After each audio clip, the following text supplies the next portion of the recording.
নমস্কার বন্ধুরা, বাংলা আবাস যোজনায় নতুন ফর্ম প্রকাশিত হয়েছে। এই ফর্ম ফিল আপ করে আপনাকে জমা করতে হবে। আপনি যদি বাংলা আবাস যোজনার মাধ্যমে বাড়ি পেতে চান, কোথায় এই ফর্ম পাবেন, কিভাবে ফিল আপ করবেন, সেই সম্পর্কিত সমস্ত তথ্য আজকের ভিডিওতে আমরা দেব। আপনারা জানেন, এর আগের দিনের ভিডিওতে আপনাদের আমি জানিয়েছিলাম যে মুখ্যমন্ত্রীর ঘোষণা মতো ভোট প্রক্রিয়া মিটলেই রেজিস্ট্রেশনের কাজ শুরু হবে এবং সেই সঙ্গে ডিসেম্বর মাসে একটি কিস্তি টাকা আপনাদের ব্যাঙ্ক অ্যাকাউন্টে ট্রান্সফার করা হবে। আমি ঠিক কী বলেছিলাম, আপনাদের কি দেখিয়েছিলাম, একবার দেখে নিন। সূত্রের খবর, টাকা দেওয়ার আগে ফের একবার উপভোক্তাদের বর্তমান পরিস্থিতি যাচাই করে নেওয়া হবে। কারণ শেষবার যাচাইয়ের পর কেটে গিয়েছে প্রায় 1.5 বছর। এই সময়কাল অনেকে টাকা পয়সা জোগাড় করে বাড়ি তৈরি করে ফেলেছেন, অনেকে হয়তো অন্যত্র চলে গিয়েছেন। এসব দিক খতিয়ে দেখে তবেই টাকা ছাড়া হবে। এই সমস্ত কিছু খতিয়ে দেখার জন্য এই ফর্মটি প্রকাশ করা হয়েছে এবং এই ফর্মটি ফিল আপ করে আপনাকে জমা করতে হবে। তারপর রাজ্য সরকারের পক্ষ থেকে আবার একবার সব কিছু খতিয়ে দেখে ডিসেম্বর মাসেই কিন্তু একটি কিস্তির টাকা উপভোক্তাদের ব্যাঙ্ক অ্যাকাউন্টে ট্রান্সফার করা হবে।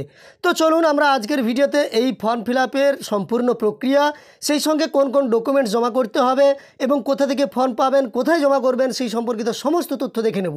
ভিডিওটি শুরুর পূর্বে প্রতিবারের মতো এবারেও আপনাদের কাছে একটি ছোট্ট অনুরোধ করব, এই চ্যানেলে আপনি যদি নতুন এসে থাকেন তাহলে অবশ্যই চ্যানেলটিকে সাবস্ক্রাইব করে পাশে থাকা নোটিফিকেশন বেল আইকনটা অল করে রাখবেন, যাতে পরবর্তী ভিডিও নোটিফিকেশন সবার প্রথম আপনার কাছে চলে যায়। আবারও বলছি, ডিটেলস তথ্য দেখতে হলে অবশ্যই ভিডিওটি শেষ পর্যন্ত আপনারা দেখবেন।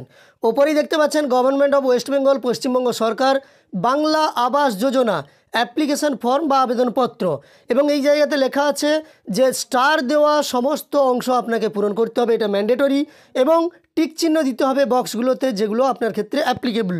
তো প্রযোজ্য স্থানগুলোতে টিক চিহ্ন দিতে হবে। ডান দিকেই দেখতে পাচ্ছেন এখানে কিন্তু আপনাকে একটি রঙিন পাসপোর্ট মাপের ছবি লাগাতে হবে এবং নিচের দিকে দেখুন এখানে আছে অ্যাপ্লিকেশান আইডি।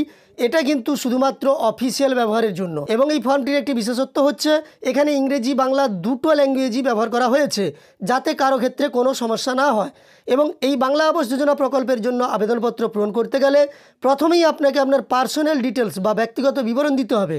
ব্যক্তিগত বিবরণের প্রথমেই আছে আধার নম্বর। এই স্থানে আপনাকে আপনার আধার নম্বরটা ফিল করে নিতে হবে, কোনো স্পেস দেওয়ার প্রয়োজন নেই। আপনি আপনার 12 সংখ্যার আধার নম্বরটা সম্পূর্ণ এখানে লিখে নেবেন। এরপর দেখুন এখানে লেখা আছে আবেদনকারীর নাম, অর্থাৎ যিনি আবেদন করছেন তার প্রথম নাম এখানে আপনাকে লিখতে হবে। যদি মাঝের কিছু নাম থেকে থাকে বা মিডিল নেম থেকে থাকে তাহলে এটা মাঝে লিখতে হবে, আর না থেকে থাকলে পদবিটা লাস্টে আপনাকে লিখে দিতে হবে শেষে। এবং দেখুন মোবাইল নম্বর, এটাও ম্যান্ডেটরি। এগুলোতে দেখতে পাচ্ছেন স্টার আছে, প্রথমেই দেখিয়েছি যেগুলোতে স্টার আছে সেগুলো আবশ্যিক আপনাকে পূরণ করতেই হবে। এখানে আপনাকে আপনার মোবাইল নম্বর দিয়ে দিতে হবে।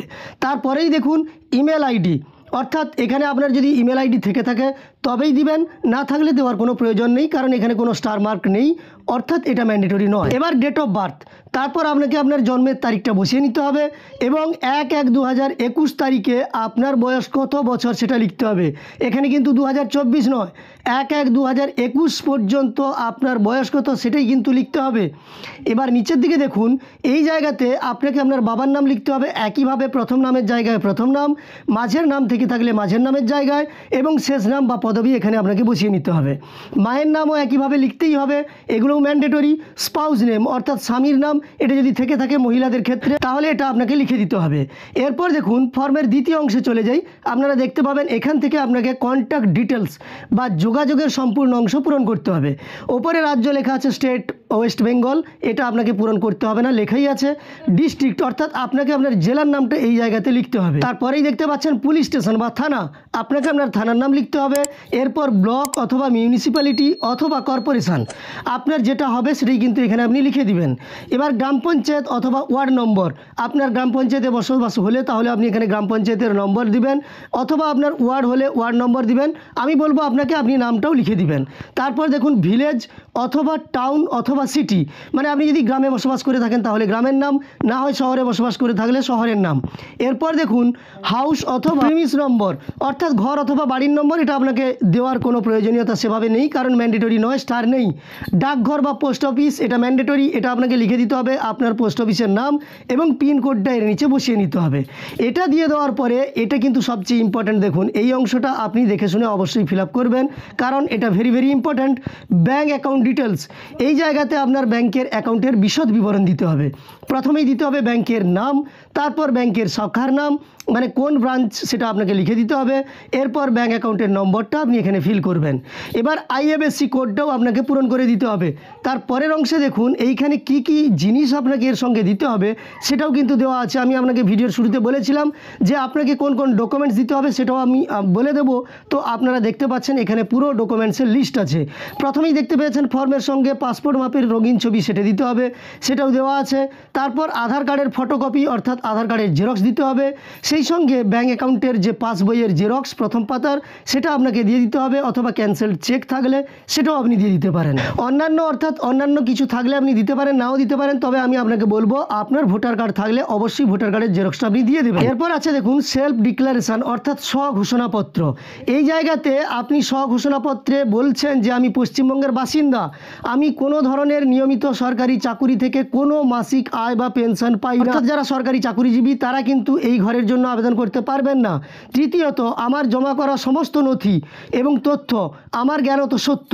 যদি নথি বা তথ্য মিথ্যা প্রমাণিত হয় তাহলে আমার বিরুদ্ধে পদক্ষেপ নেওয়া হবে এবং প্রকল্পের সুবিধা বন্ধ করে দেওয়া হবে।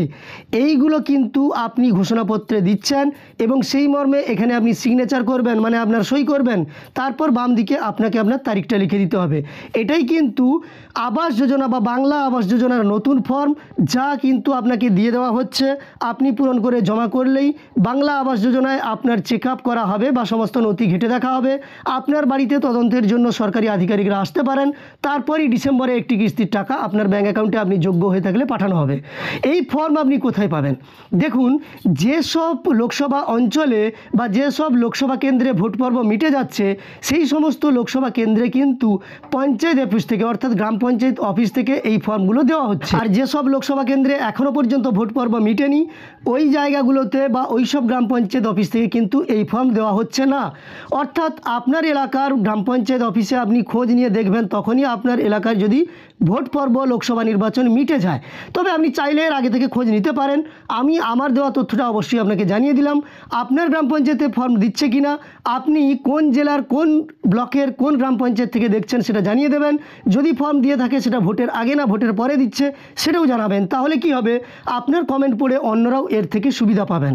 যাই হোক, আপনাকে আমি দেখিয়ে দিলাম এই ফর্মের মাধ্যমে আপনি কিভাবে বাংলা আবাস যোজনার জন্য আবেদন করবেন। আবেদন প্রক্রিয়া কিন্তু ইতিমধ্যে শুরু হয়ে গেছে এবং স্টেপ বাই স্টেপ প্রত্যেকটি গ্রাম পঞ্চায়েতে শুরু হবে। আপনার আবেদনপত্র জমা নেওয়া হবে, তারপর সেখান থেকে ঝাড়াই বাছাই করে নতুনভাবে আবাস যোজনার একটি কিস্তির টাকা মোট 1,20,000 টাকা দেওয়া হবে, যার একটি কিস্তি 60,000 টাকা এই ডিসেম্বরে মুখ্যমন্ত্রী ঘোষণা অনুযায়ী পাঠিয়ে দেওয়া হবে আপনার ব্যাঙ্ক অ্যাকাউন্টে। এরপরেও আপনার যদি কোনো তথ্য জানার থাকে অবশ্যই ভিডিওর কমেন্ট সেকশনে তা জানিয়ে দেবেন। এই ভিডিওটি আপনার উপকারে এসে থাকলে একটি লাইক করবেন। এই ধরনের আরও ভিডিও পাওয়ার জন্য এই চ্যানেলটিকে সাবস্ক্রাইব করে পাশে থাকা নোটিফিকেশন বেল আইকনটা অল করে রাখবেন। ভিডিওটি শেষ পর্যন্ত দেখার জন্য অসংখ্য ধন্যবাদ।